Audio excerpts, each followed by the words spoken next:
प्राप्त करेगा। मैं माननीय प्रधानमंत्री जी से आग्रह करूंगा कि वो अपने विचार को व्यक्त करें।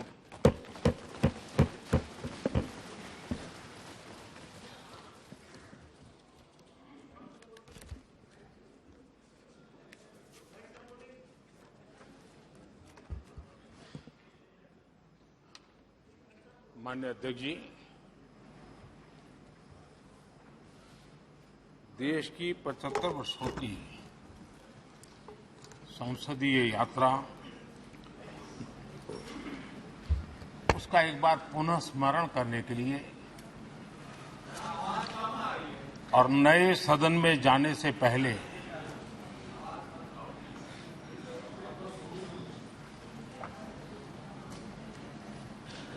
उन प्रेरक पलों को, इतिहास की महत्वपूर्ण घड़ी को स्मरण करते हुए आगे बढ़ने का ये अवसर है। हम सब इस ऐतिहासिक भवन से विदा ले रहे हैं। आजादी के पहले ये सदन इंपीरियल लेजिस्लेटिव काउंसिल का स्थान हुआ करता था। आजादी के बाद ये संसद भवन के रूप में उसको पहचान मिली। ये सही है, इस इमारत के निर्माण करने का निर्णय विदेशी शासकों का था, लेकिन ये बात हम न कभी भूल सकते हैं और हम गर्व से कह सकते हैं कि इस भवन के निर्माण में पसीना मेरे देशवासियों का लगा था, परिश्रम मेरे देशवासियों का लगा था और पैसे भी मेरे देश के लोगों के।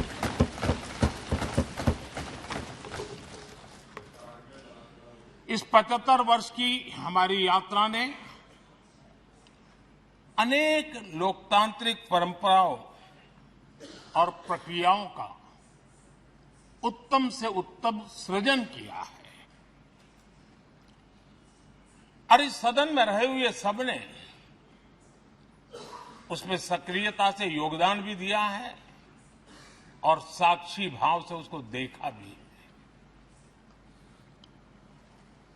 हम भले नए भवन में जाएंगे, लेकिन पुराना भवन भी, ये भवन भी आने वाली पीढ़ियों को हमेशा हमेशा प्रेरणा देता रहेगा।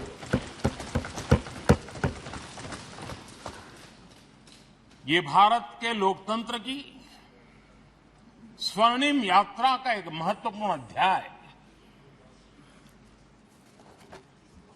जो सारी दुनिया को भारत की रगों में लोकतंत्र का सामर्थ्य कैसे है, इसका परिचित कराने का काम इस इमारत से होता रहेगा। आदरणीय अध्यक्ष जी, अमृतकाल की प्रथम प्रभा का प्रकाश राष्ट्र में एक नया विश्वास, नया आत्मविश्वास, नया उमंग, नए सपने, नए संकल्प और राष्ट्र का नया सामर्थ्य उससे भर रहा है। चारों तरफ आज भारतवासियों की उपलब्धि की चर्चा हो रही है और गौरव के साथ हो रही है। ये हमारे 75 साल के संसदीय इतिहास का एक सामूहिक प्रयास का परिणाम है, जिसके कारण विश्व में आज वो गूंज सुनाई दे रही है। आदरणीय अध्यक्ष जी, चंद्रयान 3 की सफलता न सिर्फ पूरा भारत, पूरा देश अभिभूत है और इसमें भारत के सामर्थ्य का एक नया रूप जो आधुनिकता से जुड़ा है, जो विज्ञान से जुड़ा है, जो टेक्नोलॉजी से जुड़ा है, जो हमारे वैज्ञानिकों के सामर्थ्य से जुड़ा है, जो 140 करोड़ देशवासियों के संकल्प की शक्ति से जुड़ा हुआ है, वो देश और दुनिया पर एक नया प्रभाव पैदा करने वाला है। ये सदन और इस सदन के माध्यम से मैं फिर एक बार देश के वैज्ञानिकों और उनके साथियों को कोटि कोटि बधाइयां देता हूं, उनका अभिनंदन करता हूं।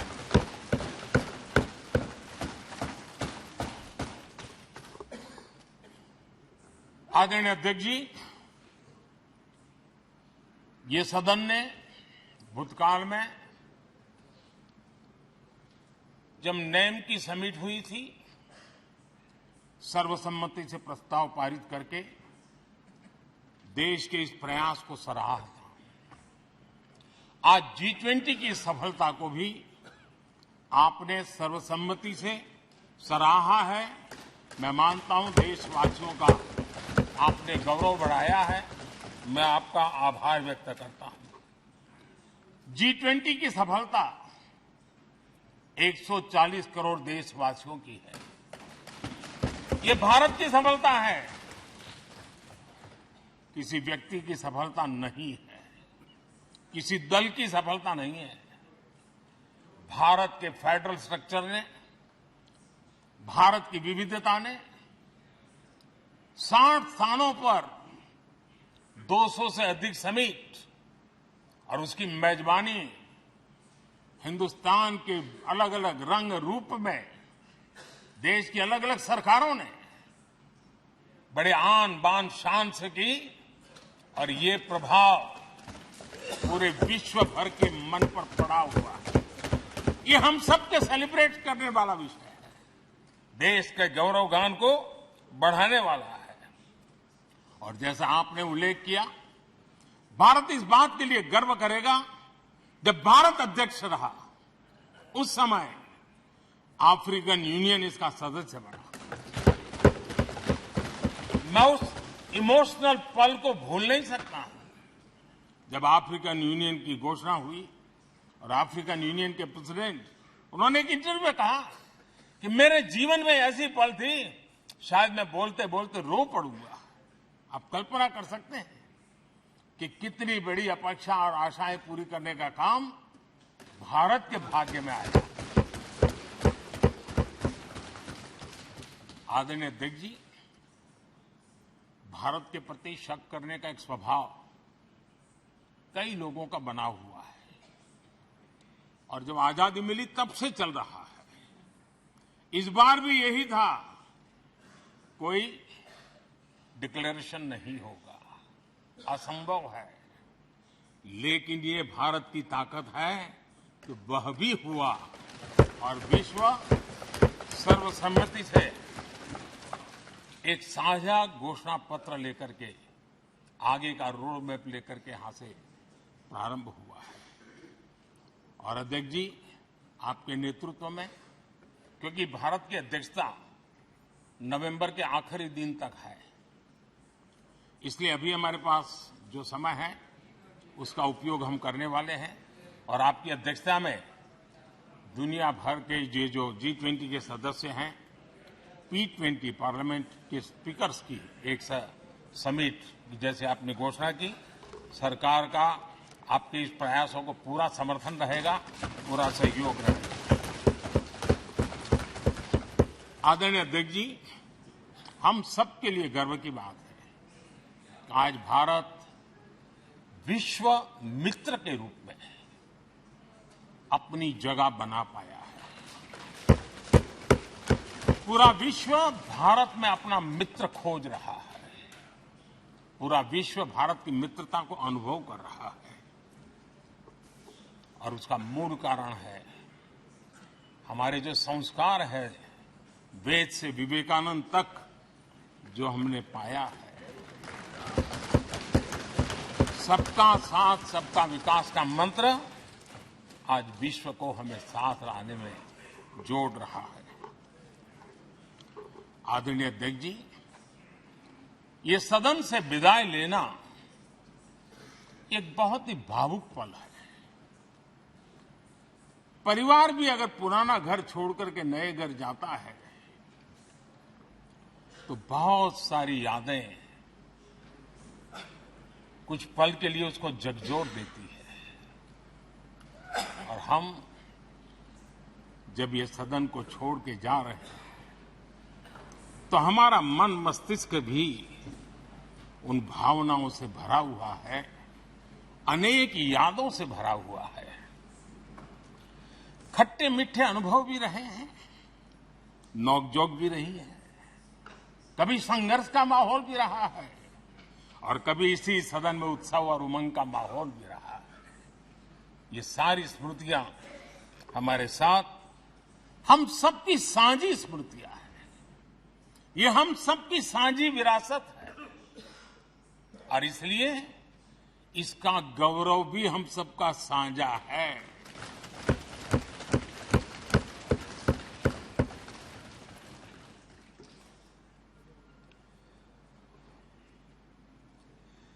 आजाद भारत के नवनिर्माण से जुड़ी हुई अनेक घटनाएं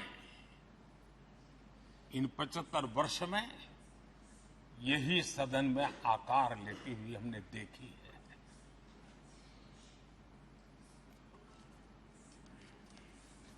आज हम जब इस सदन को छोड़ करके नए सदन की ओर प्रस्थान करने वाले हैं तब भारत के सामान्य मानवीय की भावनाओं को जहां जो आदर मिला है, सम्मान मिला है, उसकी अभिव्यक्ति का भी एक अवसर है। और इसलिए आदरणीय अध्यक्ष जी, मैं पहली बार जब संसद का सदस्य बना और पहली बार एक सांसद के रूप में इस भवन में मैंने प्रवेश किया तो सहज रूप से मैंने इस संसद भवन के दौर पक्ति पर अपना शीश झुका करके इस लोकतंत्र के मंदिर को श्रद्धा भाव से नमन करते हुए मैंने पैर रखा था। वो पल मेरे लिए भावनाओं से भरी हुई थी। मैं कल्पना नहीं कर सकता था, लेकिन भारत के लोकतंत्र की ताकत है, भारत के सामान्य मानवीय की लोकतंत्र के प्रति श्रद्धा का प्रतिबिंब है कि रेलवे प्लेटफॉर्म पर गुजारा करने वाला एक गरीब परिवार का बच्चा पार्लियामेंट पहुंच गया।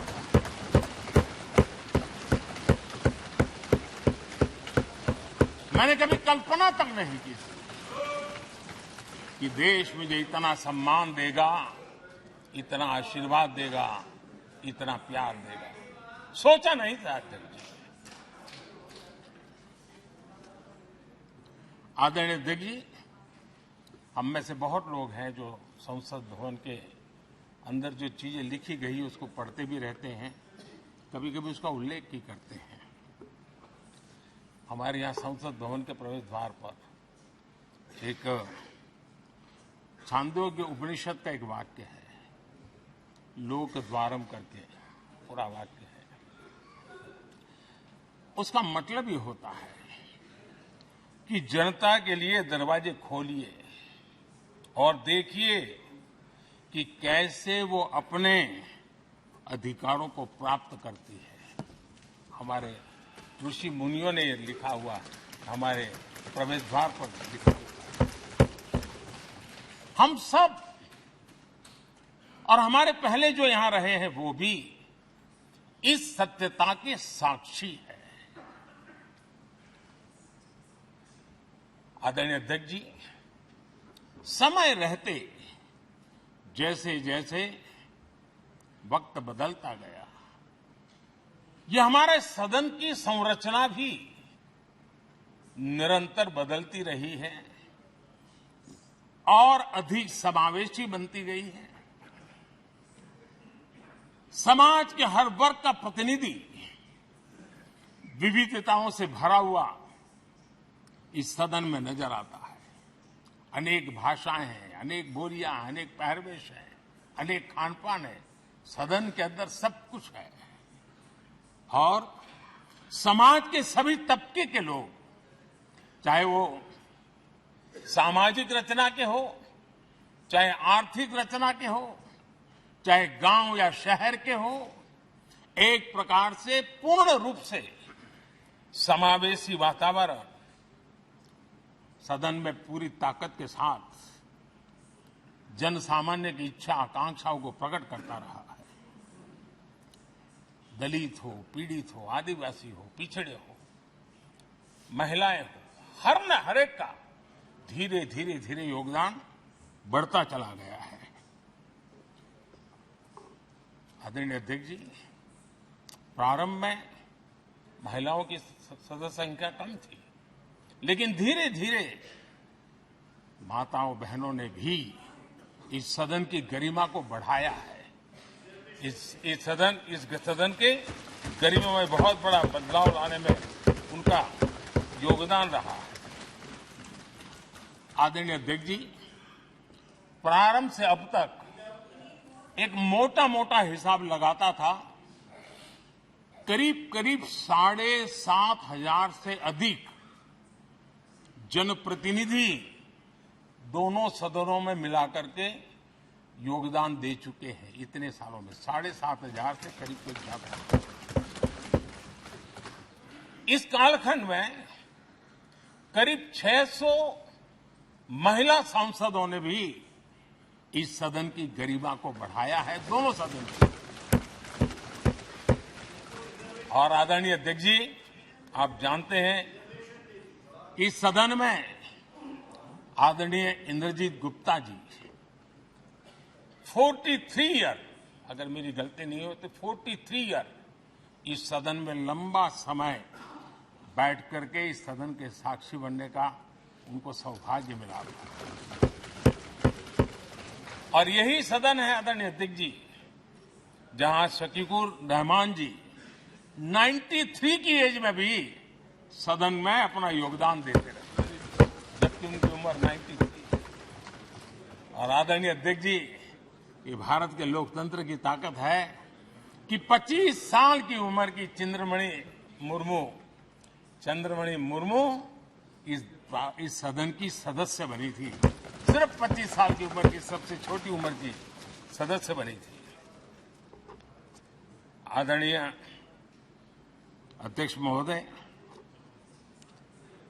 वाद विवाद, कटाक्ष, ये सब कुछ हम सबने अनुभव किया है, हम सबने इनिशिएट भी किया है, कोई बात नहीं है। लेकिन उसके बावजूद भी शायद जो परिवार भाव हम लोगों के बीच में रहा है, हमारे पहले की पीढ़ियों में भी रहा है, जो लोग प्रचार माध्यमों से हमारे यहां का रूप देखते हैं और बाहर निकलते ही हमारा जो अपनापन होता है, परिवार भाव होता है, वो एक अलग ही ऊंचाई पर ले जाता है। और ये भी इस सदन की ताकत है, एक परिवार भाव। और उसके साथ साथ हम कभी कड़वाहट पाल करके नहीं जाते हैं। हम उसी प्यार से सदन छोड़ने के कई वर्षों के बाद भी मिल जाए तो भी उस प्यार को कभी भूलते नहीं है, उस स्नेह भरे याद दिनों को भूलते नहीं है। वो मैं अनुभव कर सकता हूं। आदरणीय अध्यक्ष जी, हमारे पहले भी और वर्तमान भी हमने कई बार देखा है कि अनेक संकटों के बावजूद भी, अनेक असुविधाओं के बावजूद भी सांसद सदन में आए हैं और उन्होंने शारीरिक पीड़ा भी असह्य हो तो भी सदन में एक सांसद के रूप में, जनप्रतिनिधि के रूप में अपना कर्तव्य निभाया है। ऐसी अनेक घटनाएं आज हमारे सामने हैं। गंभीर गंभीर बीमारियों के बावजूद भी कोई व्हीलचेयर में आना पड़ा, किसी को डॉक्टरों को बाहर खड़े रख करके अंदर आना पड़ता, लेकिन सभी सांसदों ने कभी न कभी इस प्रकार से अपनी भूमिका निभाई। कोरोना काल हमारे सामने उदाहरण है। हर परिवार में रहता था कहीं बाहर जाए तो मौत को बुलावा न दे दे, उसके बावजूद भी हमारे माननीय सांसद दोनों सदन में कोरोना काल के इस संकट की घड़ी में भी सदन में आए, अपना कर्तव्य निभाया। हमने राष्ट्र का काम रुकने नहीं दिया। आवश्यकता पड़ी, डिस्टेंस रखना भी था और बार बार टेस्टिंग भी करना पड़ता था। सदन में आते थे लेकिन मास्क पहनना पड़ता था। बैठने की रचना भी अलग अलग की, समय भी बदले गए। हर चीज के साथ राष्ट्र का काम रुकना नहीं चाहिए, इस भाव से सभी सदस्यों ने इस सदन को अपने कर्तव्य का महत्वपूर्ण अंग माना, संसद को चलाए रखा। और मैंने देखा है कि इस सदन से इतना लगाव लोगों का रहता है कि पहले कभी हम देखते थे कोई 30 साल पहले सांसद रहा होगा, कोई 35 साल पहले रहा होगा, लेकिन वो सेंट्रल हॉल तो जरूर आएगा। जैसे मंदिर जाने की आदत होती है, वैसे उनको सदन में आने की आदत है। इस जगह का लगाव बन जाता है, एक आत्मीय भाव से जुड़ाव हो जाता है। और ऐसे बहुत से पुराने लोग हैं जो आते जाते में मन करता है जरा चलो एक चक्कर काटते। आज उनका जनप्रतिनिधि के नाते दायित्व तो नहीं है, लेकिन भूमि के प्रति उनका लगाव हो जाता है। ये सामर्थ्य होता है इस सदन का। आदरणीय अध्यक्ष महोदय, आजादी के बाद बहुत बड़े बड़े विद्वान लोगों ने बहुत आशंकाएं व्यक्त की थी। पता नहीं देश का क्या होगा, चल पाएगा कि नहीं चल पाएगा, एक रहेगा कि बिखर जाएगा, लोकतंत्र बना रहेगा नहीं, 50। लेकिन इस देश की संसद की ताकत है कि पूरे विश्व को गलत सिद्ध कर दिया और ये राष्ट्र पूरे सामर्थ्य के साथ आगे बढ़ता रहा। और इस विश्वास से कि हम भले आशंकाएं होंगी, घने काले बादल होंगे, लेकिन सफलता प्राप्त करते रहेंगे। और ये हम सब लोगों ने, हमारी पुरानी पीढ़ियों ने मिलकर के इस काम को करके दिखाया है। इसका गौरवगान करने का ये अवसर है। आदरणीय अध्यक्ष जी, इसी भवन में 2 साल 11 महीने तक संविधान सभा की बैठकें हुई और उसने देश के लिए एक मार्गदर्शक जो आज भी हमें चलाता है, हमारे संविधान दिया। और 26 नवंबर 1949 को जो संविधान हमें मिला, वो 26 जनवरी 1950 को लागू हुआ। इन 75 वर्षों में सबसे बड़ा जो अचीवमेंट है वो ये है कि देश के सामान्य मानवी का इस संसद पर विश्वास बढ़ता ही गया है। और लोकतंत्र की सबसे बड़ी ताकत यही है कि इस महान संस्था के प्रति, इस महान इंस्टीट्यूशन के प्रति, इस व्यवस्था के प्रति उनका विश्वास अटूट रहे, विश्वास उनका बना रहे। इन 75 वर्षों में हमारी संसद ने जन भावनाओं की अभिव्यक्ति का भवन भी बना दिया। यहां जन भावनाओं की पुरजोश अभिव्यक्ति और हम देखते हैं राजेंद्र बाबू से लेकर डॉक्टर कलाम, रामनाथ जी कोविंद और अभी द्रौपदी मुर्मू जी, इन सब के संबोधन का लाभ हमारे सदनों को मिला है, उनका मार्गदर्शन मिला है। आदरणीय अध्यक्ष जी, पंडित नेहरू जी, शास्त्री जी, वहां से लेकर के अटल जी, मनमोहन सिंह जी तक एक बहुत बड़ी श्रृंखला जिसने इस सदन का नेतृत्व किया है और सदन के माध्यम से देश को दिशा दी है, देश को नए रंग रूप में ढालने के लिए उन्होंने परिश्रम किया है, पुरुषार्थ किया है। आज उन सबका गौरवगान करने का भी अवसर है। आदरणीय अध्यक्ष जी, सरदार वल्लभ भाई पटेल, लोहिया जी, चंद्रशेखर जी, आडवाणी जी, न जाने अनगिनत नाम, जिन्होंने हमारे इस सदन को समृद्ध करने में, चर्चाओं को समृद्ध करने के लिए, देश के सामान्य से सामान्य व्यक्ति की आवाज को ताकत देने का काम इस सदन में किया है। विश्व के भी अनेक राष्ट्राध्यक्षों ने हमारे इन सदनों को संबोधित करने का भी अवसर आए हैं और उनकी बातों में भी भारत के लोकतंत्र के प्रति आदर का भाव व्यक्त हुआ है। आदरणीय अध्यक्ष जी, उमंग उत्साह के पल के बीच भी कभी सदन की आंख से आंसू भी बहे। ये सदन दर्द से भर गया जब देश को 3 अपने प्रधानमंत्री उनको अपने कार्यकाल में ही खोने की नौबत आई, नेहरू जी, शास्त्री जी और इंदिरा जी। तब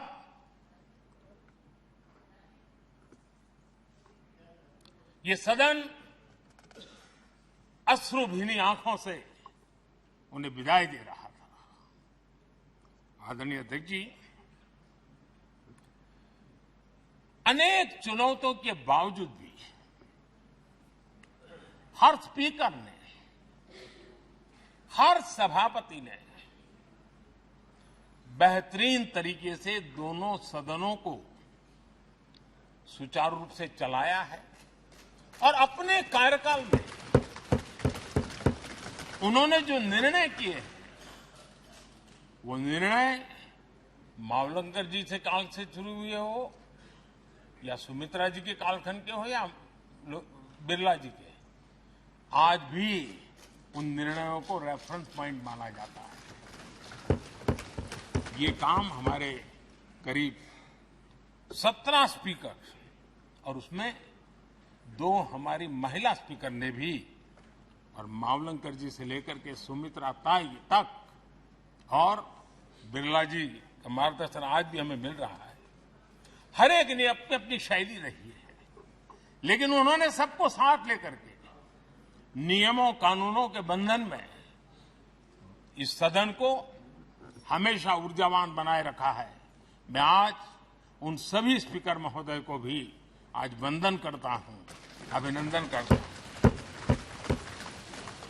आदरणीय अध्यक्ष जी, ये सही है कि हम जनप्रतिनिधि अपनी अपनी भूमिका निभाते हैं, लेकिन सातत्यपूर्ण तरीके से हमारे बीच जो ये टोली बैठती है उनकी भी कई पीढ़ियां बदल गई है। कभी कागज लेके दौड़ के आते हैं, उनका भी योगदान कम नहीं है।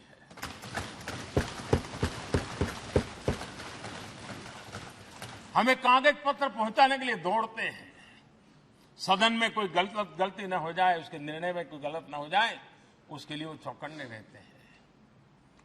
जो काम इनके द्वारा हुआ है उसने भी सदन के क्वालिटी ऑफ गवर्नेंस में तेजी लाने में बहुत बड़ी मदद की है। मैं उन सभी साथियों का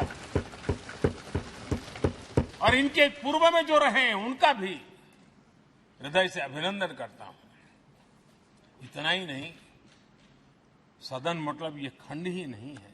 इस पूरे परिसर में अनेक लोगों ने, किसी ने हमें चाय पिलाई होगी, किसी ने पानी पिलाया होगा, किसी ने रात रात चली हुई सदन को किसी को भूखा पेट रहने नहीं दिया होगा। कई प्रकार की सेवाएं की होगी। किसी ने माली ने इसके बाहर के एनवायरनमेंट को संभाला होगा, किसी ने इसकी सफाई की होगी। न जाने कितने ही अनगिनत लोग होंगे जिन्होंने हम सब अच्छे ढंग से काम कर सके, और यहां जो काम हो वो काम देश को आगे बढ़ाने के लिए अधिक से अधिक तेजी से हो, उसके लिए जो माहौल बनाना, व्यवस्था बनाना, उसके लिए जिसने योगदान दिया है, मेरी तरफ से भी और इस सदन की तरफ से भी मैं उनका विशेष रूप से नमन करता हूं।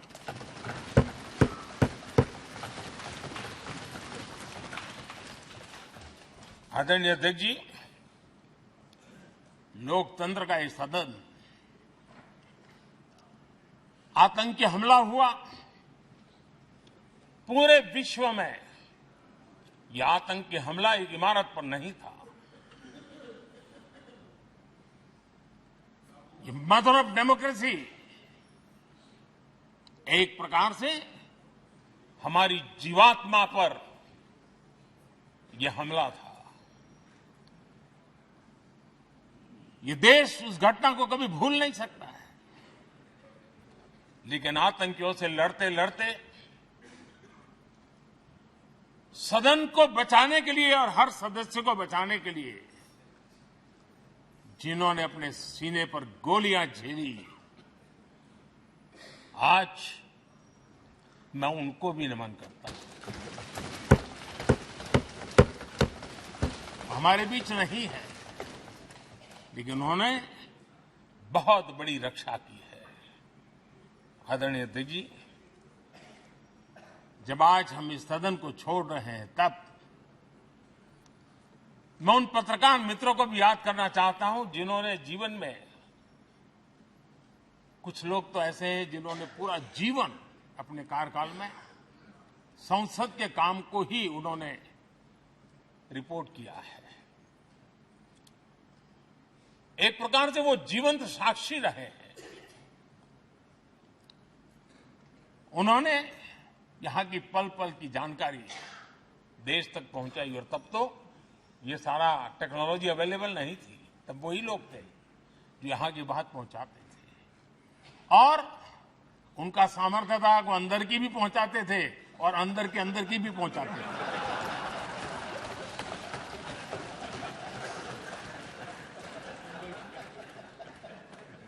और मैंने देखा कि ऐसे पत्रकारिता जिन्होंने संसद को कवर किया,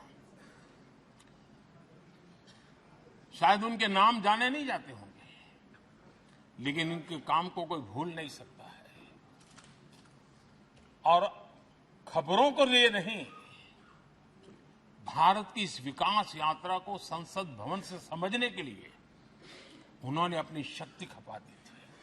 आज भी पुराने जो पत्रकार मित्र मिल जाते हैं और जिन्होंने कभी संसद को कवर किया हो, तो ऐसी अननोन चीजें बताते हैं जो उन्होंने अपनी आंखों से देखी होती, कान से सुनी होती है, जो अचरज करने वाली होती है। यानी एक प्रकार से जैसी ताकत यहां की दीवारों की रही है, वैसा ही दर्पण उनकी कलम में रहा है, और उस कलम ने देश के अंदर संसद के प्रति, संसद सदस्यों के प्रति एक अहोभाव का भाव जगाया है। मैं आज कई पत्रकार बंधु होंगे जो रहे नहीं होंगे, लेकिन मेरे लिए जैसा ये सदन छोड़ना भावुक पल है, मैं पक्का मानता हूं इन पत्रकार बंधुओं के लिए भी ये सदन छोड़ना उतना ही भावुक पल होगा, क्योंकि इनका लगाव हमसे भी ज्यादा रहे। कुछ तो पत्रकार ऐसे होंगे जो हम लोगों की टर्म से भी समय उन्होंने काम किया होगा। आज उनके उस महत्वपूर्ण लोकतंत्र की ताकत बनने के लिए योगदान देने के लिए भी याद करने का अवसर है। आदरणीय अध्यक्ष जी, जब हम सदन के अंदर आते हैं, हमारे यहां नाद ब्रह्म की कल्पना है। हमारे शास्त्रों में माना गया है किसी एक स्थान पर अनेक बार एक ही लय में उच्चारण होता है तो वो तपोस्थली बन जाता है, उसके एक पॉजिटिव वाइब होते हैं। नाद की एक ताकत होती है जो स्थान को सिद्धि स्थान में परिवर्तित कर देती है। मैं मानता हूं ये सदन भी उस 7,500 हजार जनप्रतिनिधियों के द्वारा बार बार जो शब्द गूंजे हैं, जो वाणी यहां गूंजी है, उसने इस सदन में हम बैठकर आगे चर्चा करें या ना करें, लेकिन इसकी गूंज इसे तीर्थ क्षेत्र बना देती है।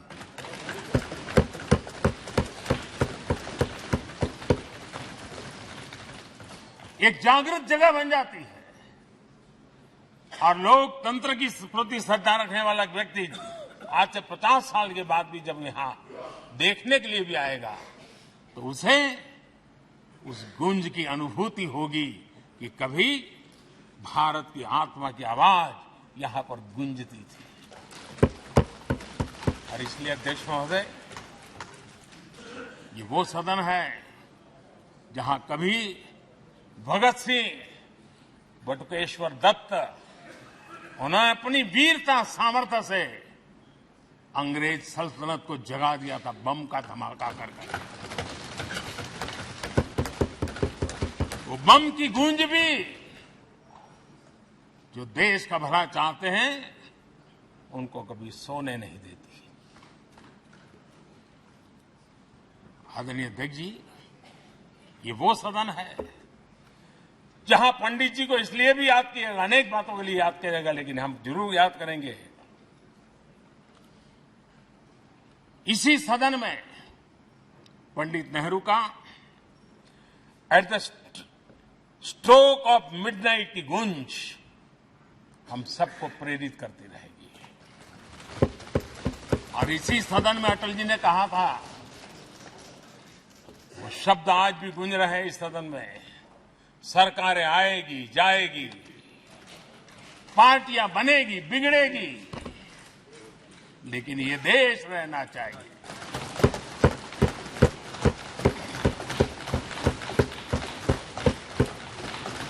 आदरणीय अध्यक्ष जी, पंडित नेहरू की जो प्रारंभिक मंत्री परिषद थी, बाबा साहब आंबेडकर जी एक मंत्री के रूप में दुनिया की बेस्ट प्रैक्टिसेस भारत में लाने पर बहुत जोर दिया करते थे। फैक्ट्री कानून में अंतर्राष्ट्रीय सुझावों को शामिल करने पर बाबा साहब सर्वाधिक आग्रही रहे थे और उसका परिणाम आज देश को लाभ मिल रहा है। बाबा साहब आंबेडकर ने देश को नेहरू जी की सरकार में वाटर पॉलिसी दी थी और उस वाटर पॉलिसी बनाने में बाबा साहब आंबेडकर की बहुत बड़ी भूमिका रही थी। आदरणीय अध्यक्ष जी, हमें जानते हैं कि भारत में बाबा साहब आंबेडकर एक बात हमेशा कहते थे कि भारत में सामाजिक न्याय के लिए भारत का औद्योगिकरण होना बहुत जरूरी है, क्योंकि देश के दलित पिछड़ों के पास जमीन ही नहीं है, वो क्या करेगा? औद्योगिकरण होना चाहिए। और बाबा साहब इस बात को मान करके डॉक्टर श्यामा प्रसाद मुखर्जी, जो पंडित नेहरू के मंत्री थे, उन्होंने इस देश में और पहले वाणिज्य मंत्री के रूप में और उद्योग मंत्री के रूप में उन्होंने इंडस्ट्री पॉलिसी इस देश में लाई थी। आज भी कितनी ही इंडस्ट्री पॉलिसी बने, लेकिन उसकी आत्मा वही होती है जो पहली सरकार के थी और उनका भी बहुत बड़ा अहम योगदान रहा था। आदरणीय अध्यक्ष जी, लाल बहादुर शास्त्री जी ने 65 के युद्ध में हमारे देश के जवानों में का हौसला बुलंद करना, उनके सामर्थ्य के लिए को पूरी तरह राष्ट्र हित में झोंक देने की प्रेरणा इसी सदन में से दी थी लाल बहादुर शास्त्री को। और यहीं पर उन्होंने ग्रीन रिवॉल्यूशन के लिए एक मजबूत नींव लाल बहादुर शास्त्री जी ने रखी थी। आदरणीय अध्यक्ष जी, बांग्लादेश की मुक्ति का आंदोलन और उसका समर्थन भी इसी सदन ने इंदिरा गांधी के नेतृत्व में किया था। इसी सदन ने इमरजेंसी में लोकतंत्र पर होता हुआ हमला भी देखा था और इसी सदन ने भारत के लोगों की ताकत को एहसास कराते हुए मजबूत लोकतंत्र की वापसी भी इसी सदन ने देखी थी। वो राष्ट्रीय संकल्प भी देखा था, ये सामर्थ्य भी देखा था। आदरणीय अध्यक्ष जी, ये सदन इस बात का हमेशा ऋणी रहेगा क्योंकि इसी सदन में हमारे पूर्व प्रधानमंत्री चरण सिंह जी ने ग्रामीण मंत्रालय का गठन किया था, रूरल डेवलपमेंट मिनिस्ट्री। इसी सदन में मतदान की उम्र 21 से 18 करने का निर्णय हुआ था और देश की युवा पीढ़ी को इसका योगदान देने के लिए प्रेरित किया गया, उत्साहित किया गया था। हमारे देश ने गठबंधनों की सरकारें देखी, पीपी सिंह जी हो, चंद्रशेखर जी, और बाद में एक सिलसिला चला। लंबे अरसे से दिशा में देश जा रहा था, आर्थिक नीतियों के बोझ तले देश दबा हुआ था, लेकिन नरसिम्हा राव की सरकार थी जिन्होंने हिम्मत के साथ पुरानी आर्थिक नीतियों को छोड़ करके नई राह पकड़ने का फैसला किया था, जिसके आज देश को परिणाम मिलते हैं। अटल बिहारी वाजपेयी जी का सरकार भी हमने इसी सदन ने देखी। सर्व शिक्षा अभियान देश में आज वो महत्वपूर्ण बन गया है। आदिवासी कार्यालय मंत्रालय अटल जी ने बनाया, नॉर्थ ईस्ट का मंत्रालय अटल जी ने बनाया, न्यूक्लियर टेस्ट भारत के सामर्थ्य का परिचायक बन गया। और इसी सदन में मनमोहन जी की सरकार कैश फॉर वोट को भी, उस कांड को भी सदन ने देखा है। आदरणीय अध्यक्ष जी, सबका साथ सबका विकास का मंत्र, अनेक ऐतिहासिक निर्णय, दशकों से लंबित विषय, उनका स्थायी समाधान भी इसी सदन में हुआ। आर्टिकल 370, ये सदन हमेशा हमेशा गर्व के साथ कहेगा कि सदन के कारण one nation one tax, one nation one tax, GST का निर्णय भी इसी सदन ने किया। One rank one pension, OROP, ये भी इसी सदन ने देखा। गरीबों के लिए 10% आरक्षण कोई विवाद के बिना पहली बार इस देश में करने में सफल है। आदरणीय अध्यक्ष जी, भारत के लोकतंत्र में तमाम उतार चढ़ाव हमने देखे और ये सदन लोकतंत्र की ताकत है, लोकतंत्र की ताकत की साक्षी है, जन विश्वास का एक केंद्र बिंदु रहा है।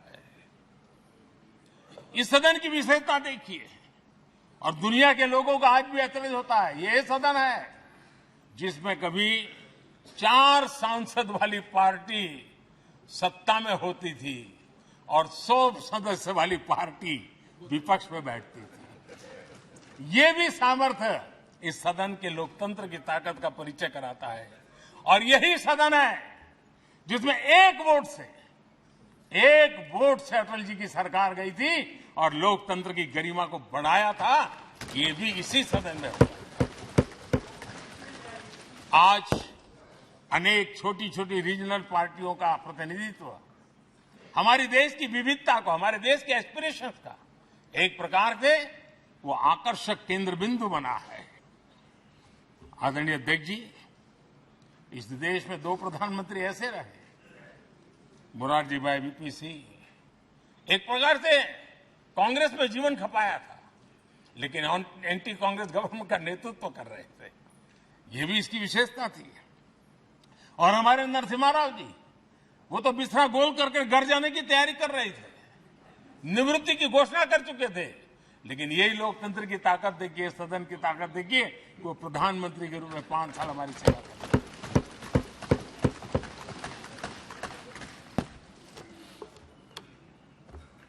आदरणीय अध्यक्ष जी, सबकी सहमति से कठिन कार्य होते हुए हमने देखे हैं। 2000 की साल थी, अटल जी की सरकार थी। इसी सदन ने 3 राज्यों का गठन सर्व स्वीकृति से किया और बड़े उमंग उत्साह से किया। जब छत्तीसगढ़ की रचना हुई तो उत्सव छत्तीसगढ़ ने भी मनाया, उत्सव मध्य प्रदेश ने भी मनाया। जब उत्तराखंड की रचना हुई तो उत्सव उत्तराखंड ने भी मनाया, उत्सव उत्तर प्रदेश ने भी मनाया। जब झारखंड की रचना हुई तो उत्सव झारखंड ने भी मनाया, उत्सव बिहार ने भी बताया। ये हमारे सदन का सामर्थ्य, सब सहमति का वातावरण बना करके। लेकिन कुछ कड़वी यादें वो भी हैं कि तेलंगाना के हक को दबोचने के लिए भारी प्रयास हुए, खून की नदियां भी बही, और बनने के बाद न तेलंगाना उत्सव मना पाया, न आंध्र उत्सव मना पाया। एक कटुता के बीज बो दिए गए। अच्छा होता उसी उमंग और उत्साह के साथ हम तेलंगाना का निर्माण करते तो एक नई ऊंचाई पर आज तेलंगाना पहुंच चुका होता। आदरणीय अध्यक्ष जी, संविधान सभा ने, आदरणीय अध्यक्ष जी, इस सदन की परंपरा रही है। संविधान सभा ने उस समय अपना दैनिक भत्ता 45 रुपये से कम करके 40 कर दिया था। उनको लगा हमें इसको कम करना चाहिए। आदरणीय अध्यक्ष जी, यही सदन है कैंटीन में मिलने वाली सब्सिडी, जो बहुत कम पैसे में खाना मिलता था, इसी सदस्यों ने उस सब्सिडी को भी खत्म कर दिया और पूरा पैसा देकर के अब कैंटीन में खाते हैं। आदरणीय अध्यक्ष जी, कोरोना काल में जब जरूरत पड़ी तो यही सांसद जिन्होंने एमपी लेड फंड को छोड़ दिया और देश को इस संकट की घड़ी में मदद करने के लिए आगे आए। इतना ही नहीं, कोरोना काल में इसी सदन के सांसदों ने अपने तनख्वाह में 30% कटौती की और उन्होंने देश के सामने आए हुए संकट में अपनी बहुत बड़ी जिम्मेवारी निभाई। आदरणीय अध्यक्ष जी, हम गर्व से कह सकते हैं, ये सदन में बैठे हुए लोग भी कह सकते हैं, हमारे पूर्वज जो सदन में बैठे थे वो भी कह सकते हैं कि हम ही लोग हैं जिन्होंने हम पर डिसिप्लिन लाने के लिए हमारे यहां जनप्रतिनिधित्व कानून में समय समय पर कठोरता बरती। नियम हमने ही लादे, हमने ही तय किया कि नहीं, जनप्रतिनिधि के जीवन में ये नहीं हो सकता।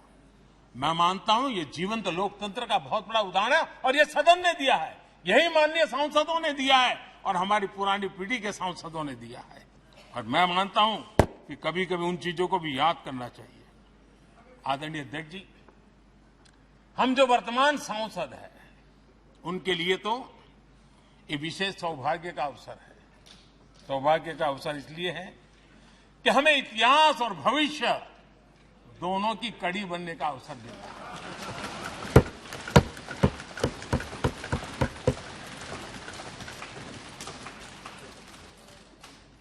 कल और आज से जुड़ने का हमें अवसर मिल रहा है और आने वाली कल निर्माण करने का एक नया विश्वास, नया उमंग, नए उत्साह के साथ हम यहां से विदाई लेने वाले हैं। आदरणीय अध्यक्ष महोदय, आज का दिवस सिर्फ और सिर्फ इस सदन के सभी 7,500 जनप्रतिनिधि रह चुके हैं उनके गौरवगान का पल है। इन दीवारों से हमने जो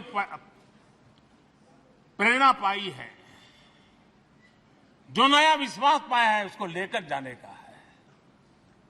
बहुत सी बातें ऐसी थी जो सदन में हर किसी की ताली की हकदार थी, लेकिन शायद राजनीति उसमें भी आड़े आ रही है। नेहरू जी के योगदान का गौरव गान अगर इस सदन में होता है, कौन सदस्य होगा जिसको ताली बजाने का मन न करे। लेकिन उसके बावजूद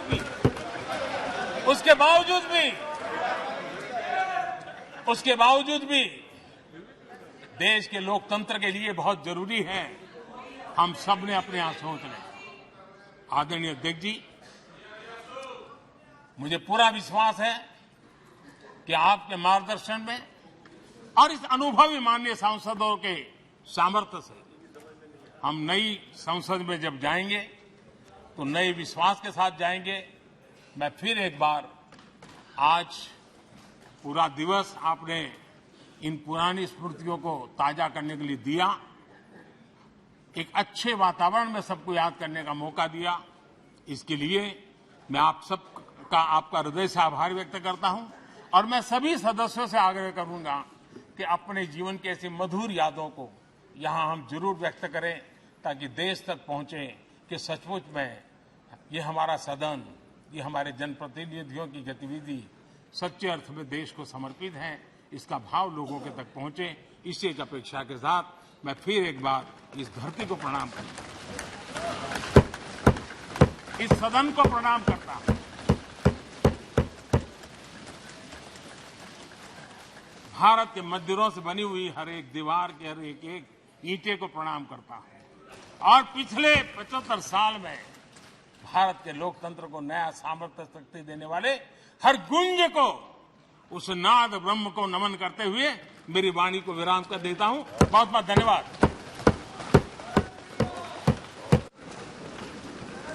माननीय सदस्यगण, माननीय प्रधानमंत्री जी ने इस सदन की सीख, अनुभव, यहाँ की प्रेरणा, यहाँ की गूंज के बारे में व्यक्त किया है। मैं ये अपेक्षा करूंगा कि आज का दिन इसी तरीके से सकारात्मक वातावरण में हम चर्चा करें, सकारात्मक विषय रखें और जो कुछ भी यहाँ से सीखा है, हमारे पूर्वजों ने जो कुछ भी इस देश को, लोकतंत्र को दिया है, उसके बारे में सकारात्मक विचार रखें। आप सभी को बहुत बहुत धन्यवाद। अधीर रंजन चौधरी जी।